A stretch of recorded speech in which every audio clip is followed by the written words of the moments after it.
साथियों नमस्कार। भाई मैं लाइव कपिल फौजी यूट्यूब चैनल से, जब तक और भी साथी जुड़ जाते हैं और फिर आपको पूरी खबर से अवगत भी करवाते हैं। भाई जितने भी भाई जुड़ते रहें वो इस वीडियो को शुरू से देख लेना, क्योंकि आप जब भी जैसे अभी लाइव में आप जुड़ोगे तो जहां से मैं बोल रहा हूं वहीं से आप सुन पाओगे, पर पहले मैंने क्या कहा है उसको सुनने के लिए आपको जाना पड़ेगा। जब ये वीडियो बंद हो जाएगा, ऑफलाइन हो जाएगा, तो तब आपको जाना पड़ेगा। सैनिक भाइयों, मिलिट्री सर्विस पे 15,500 बहुत अच्छी बात है, मिलनी चाहिए। केरल के कन्नौर में एक बड़ी सैनिकों की महारैली हुई है, तो उस रैली के अंदर ओआरओपी जो हक बनता है सिपाही से लेके ऑनरेडी कैप्टन तक, प्रीमेच्योर रिटायरमेंट, मिलिट्री सर्विस पे 15,500, डिसेबिलिटी पेंशन एक सम्मान, एक्स ग्रुप की पे एक सम्मान,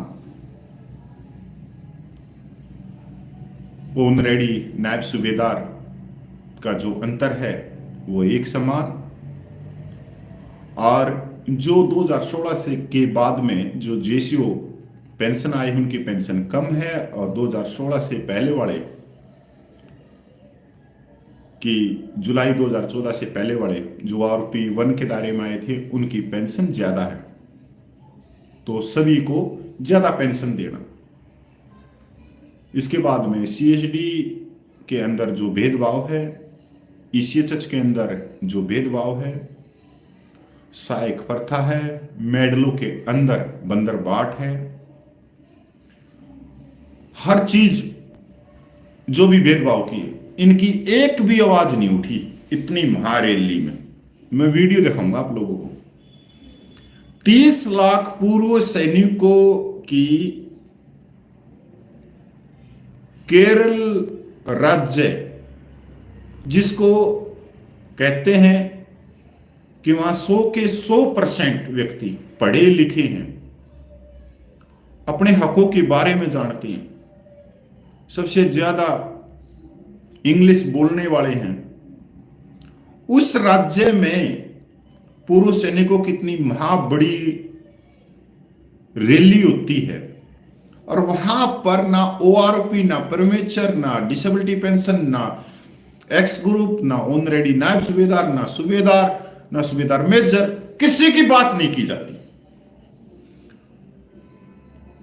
और इतनी बड़ी महारैली में, और उस महारैली के जो 98% उसकी जो संख्या बल, जो भीड़ बढ़ाने वाले हैं, वो पता कौन है? सारे के सारे सिपाही से लेके ऑनरेडी कैप्टन तक।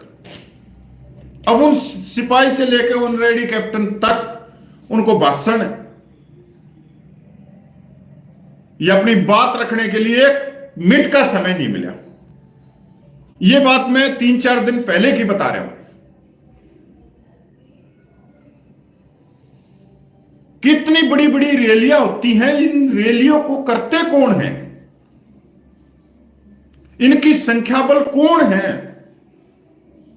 जिस दिन हम ये समझ गए ना, उस दिन आपकी मिलिट्री सर्विस पे 15,500 हो जाएगी। और इन रैलियों में पूर्व सैनिकों को एक भीड़ की तरह क्यों दिखाया जाता है, और वहां पूर्व सैनिकों की समानता और न्याय की बात नहीं की जाती? तो इसका मकसद है क्या? इसका मकसद है जो 1.5 किलो पीतल पहने हुए हैं वो आपको गुमराह कर रहे हैं, और जो बहन बेटियां, जो माताएं उस रैली के अंदर भागीदार बनाई जाती हैं, तो उनके चश्मे चढ़ाए जाते हैं। उनको गुमराह किया जाता है, बरगलाया जाता है कि आपकी पेंशन की बढ़ोतरी होगी, चलो रैली में। और इस संख्या बल को इकट्ठा करने कौन करता है? क्या रिटायर्ड लॉबी करती है? नहीं करती। रिटायर्ड लॉबी तो बेंगलोर में रहती है, चेन्नई में रहती है, हैदराबाद में रहती है, दिल्ली में रहती है।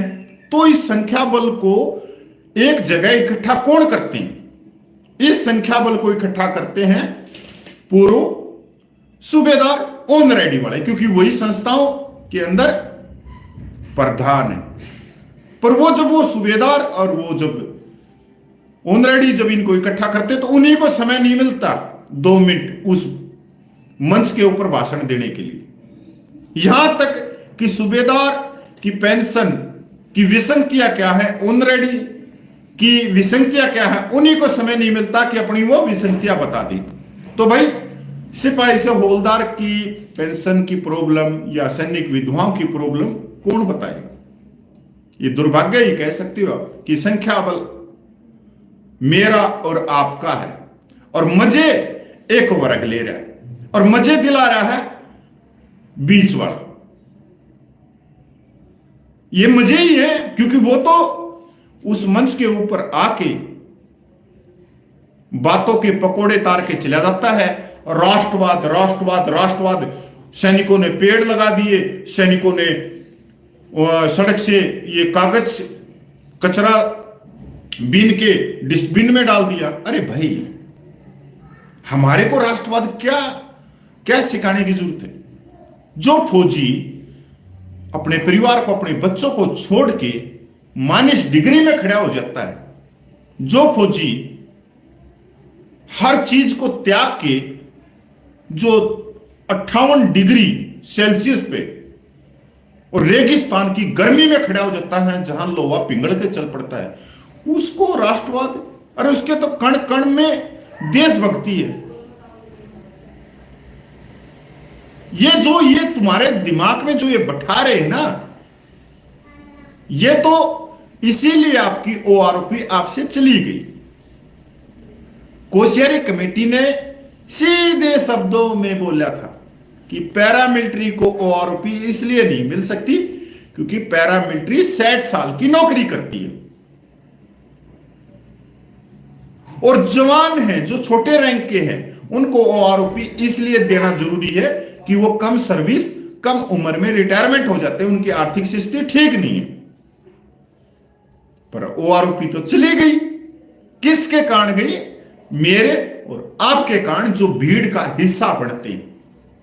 मैं बहन बेटी तो देखो, जो माताएं उनको पता ही नहीं, उनको तो बरगलाते हैं, उनको गुमराह करते हैं कि आपकी पेंशन की बढ़ोतरी हो रही है, आ जाओ रैली में, आ जाओ रैली में। वहां से गाड़ियां भर भर के इनको ठोक देती हैं।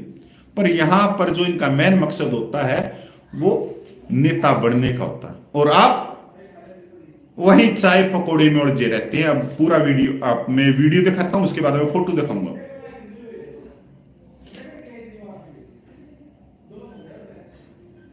आवाज मैंने इसलिए नहीं करी कि कॉपीराइट आएगा भाई यूट्यूब पे। ये मंच है, मंच के ऊपर आप देख लो कितना क्या है। इतनी बड़ी तादाद में पूर्व सैनिक केरल में पूछे, और केरल में पूर्व सैनिकों की समानता और न्याय की एक बात भी नहीं की जाती। तो इस रैली को करवाने वाले कौन थे? जो सोसाइटियों के प्रधान बने हुए हैं, पूर्व सैनिकों के जो ठेकेदार हैं, पूर्व सैनिकों के जो लंबरदार हैं, पूर्व सैनिकों के जो चौधरी हैं। अब एक और दिखा देता हूं। अब यह स्ट्रेंथ देखो, यह स्ट्रेंथ कितनी होगी? पंडाल खचाखच भरा हुआ, बैठने की जगह नहीं है कहीं भी। ये देखो, कहीं भी बैठने की जगह नहीं है, बिल्कुल खचाखच भरा हुआ है। और कहां पे भरा हुआ है? ये केरल में, जहां सबसे ज्यादा एजुकेशन है, सबसे ज्यादा पढ़े लिखे हैं। एक सिपाही भी अपनी पेंशन के बारे में जानता है। ये उस जगह की तस्वीर है जहां से हमारे को निराशा मिलती है कि हम चाय पकोड़े और जिंदाबाद के नारे कब तक लगाते रहेंगे, कब तक हमें दोहरी कुर्सी बिछाते रहेंगे, कब तक कहते रहोगे केंद्र सरकार को। अरे केंद्र सरकार की गलतियां नहीं है 75 साल की, जो कांग्रेस और बीजेपी हो कोई भी पार्टी हो, इनकी गलतियां नहीं है। आपकी पे पेंशन जो नीचे एक मजदूर लेवल पे लाके छोड़ दी गई है, इसका जिम्मेवार जो सोसाइटियों के प्रधान हैं देश भर के, वो इसके जिम्मेवार हैं। इतनी बड़ी तादाद में अगर पूर्व सैनिक एक जगह इकट्ठा होते हैं और इकट्ठा होने के बाद में उनकी समानता और न्याय की बात नहीं की जाती, ओआरपी की बात नहीं की जाती, परमेश्वर की बात नहीं की जाती, मिलिट्री सर्विस पे की बात नहीं की जाती, एक्स ग्रुप की बात नहीं की जाती, जेसीओ रैंक की बात नहीं की जाती, तो इसका जिम्मेवार मैं और आप हैं। इसके अलावा कोई जिम्मेवार नहीं है इसका, ना रिटायर्ड लाभ भी है इसकी जिम्मेवार। वो तो अपने सांसद बन रहे हैं, राज्यपाल बन रहे हैं, आपकी भीड़ को इकट्ठा करके कभी कांग्रेस को दिखा रहे हैं, कभी बीजेपी को दिखा रहे हैं, पर आप क्या कर रहे हो? चाय और पकोड़े खाने के लिए। इतनी बड़ी तादाद में हमारी माता बहनें भी आई हुई हैं इतनी बड़ी रैली के अंदर। मैं माता बहनें, उनको तो पता ही नहीं, उनको अपनी पे पेंशन के बारे में उनको तो बरगला के लिया जाता है कि चलो तुम्हारी पेंशन बढ़ेगी। अगर एक भी माता बहन को यह पता हो ना उस रैली के अंदर कि 2006 में एक टीएस नायक की विधवा 3500 रुपये पेंशन ले रही थी और एक टीएस कर्नल की विधवा 5880 रुपये पेंशन ले रही थी, 2380 रुपये का अंतर था। और आज यह अंतर एक विधवा 13,000 रुपये, और वो तो 60,000 से ऊपर पूछ गए। तो ये जब 5880 रुपये से वो 60,000 हो सकती है, तो जो विधवा 2006 के अंदर 3500 रुपये ले रही थी तो उसकी 35,000 क्यों नहीं हुई? सीधा सा सवाल। अगर इनको पता होता है, इनको सैनिक विधवा जो माता बहन है, तो ये सवाल पूछ लेती। इनके अंदर हिम्मत भी है, ये अपने मान और सम्मान और सम्मान को जानती है, पर हमारे अंदर तो बिल्कुल हिम्मत ही नहीं है। हम तो चाय पकोड़े और दरी कुर्सी और जिंदाबाद के नारों में, क्योंकि काम ही हमने ऐसे किए 24 इंच की साइकिल। इसका जिम्मेवार कौन? बड़ा दुख हुआ कि इतनी बड़ी रैली, अगर इस रैली के अंदर पूर्व सैनिकों की बात की जाती, उनके हकों की बात की जाती, तो केरला से ये आवाज दिल्ली के कानों तक पहुंचती, दिल्ली के कानों तक। अपने स्वार्थ के लिए आप 30 लाख पूर्व सैनिकों को पीछे धकेल रहे हो। अरे उत्तर भारत में कितने पढ़े लिखे हैं? यहां तो जो 1.5 किलो पीतल पहन के आए हैं उनको अपनी पेंशन का ज्ञान नहीं है, तो एक सिपाही को ज्ञान कहां से होगा अपनी पेंशन का? पर केरला जैसी स्टेट जहां 100% पढ़े लिखे व्यक्ति हैं, वहां पर तो बताओ कैसे बढ़ेगी? कैसे आपको आरोपी का हक मिलेगा? कैसे परमेश्वर को मिलेगा? सच बोलने के लिए तो बहुत कुछ है मेरे पास में, पर मैं एक तस्वीर आप लोगों को दिखाता हूं। आज के दिन भाई मैं एक वकील भी हूं, एडवोकेट भी हूं। अगर कोई कहता है कि ये सारी चीजें न्यायपालिका में जाने के बाद में ठीक हो जाएंगी, तो आपकी एड़ियां घिस जाएंगी। पर सालों कोर्ट के अंदर ही या कोर्ट के दरवाजे के सामने खड़े रहोगे। एक मिलिट्री सर्विस पे का केस 8 साल चल पड़ा, और जबकि मैंने को पता था कि मिलिट्री सर्विस पे का कोई फैसला नहीं होगा। क्यों नहीं होगा? क्योंकि इसका जो बजट है वो अरबों में जा रहा है।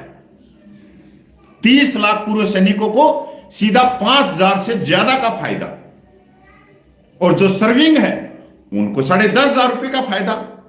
तो गुणा कर लो आप, 30 लाख गुणा 5,000 और 17 छोड़ो 15 लाख गुणा 10,000, कितना बजट हो गए?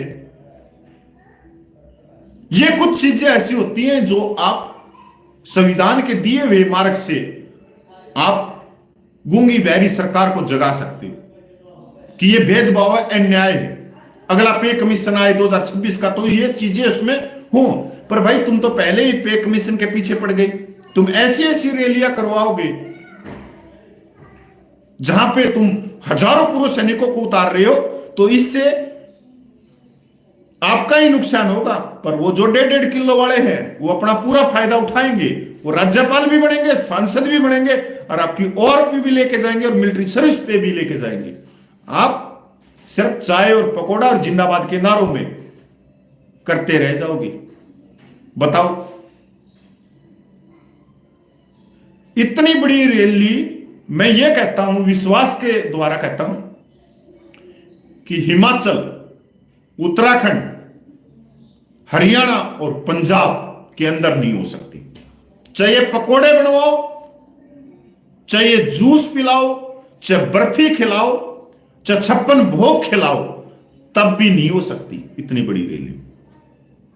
कभी भी नहीं हो सकती, कभी जा ही नहीं सकती, क्योंकि अभी अभी एक रैली फैल हुई है। हां, 1000, 1200, 1500 आदमियों को ये इकट्ठा कर सकते, इसके अलावा नहीं कर सकते।